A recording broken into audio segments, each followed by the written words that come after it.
ભાઈ આમાં ટ્રીક કરીને દેખાડ ને. અબે આ તો દારૂની બોતલ છે. અરે પણ આ તો ખાલી છે. હા ખાલી તો છે પણ એક શરતે. ગાઈસ પ્રોમિસ કરો કે તમારામાંથી કોઈ પણ આ વિડીયોને એવા વ્યક્તિ સાથે શેર ના કરે જે કે ડ્રિંક કરતા હોય અને દારૂ પીતા હોય, કેમ કે એમની પાસે આ વિડીયો જશે તો તબાહી થઈ જશે. ચલ દેખાડું તને. ચલ ચલ ચલ ચલ ચલ.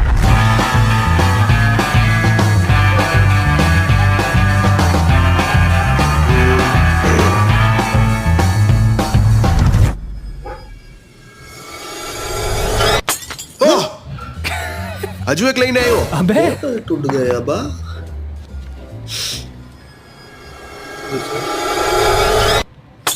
ये भी હજી એક અબે શું કરે છે? ये भी એટલે જ કહેતો હતો કોઈની સાથે શેર ના કરતા. બસ ચેનલને સબસ્ક્રાઇબ કરી લો. ખબર પડી કઈ રીતે થઈ? નહીં. નહીં ખબર પડી? અબે યાર મારી ટાઇટેનિયમ આર્મી બધું સારી રીતે જાણે છે. ટાઇટેનિયમ આર્મી આને નીચે કોમેન્ટ કરીને બતાવો કે કેમ થયું. શેર ના કરતા બસ સબસ્ક્રાઇબ કરજો.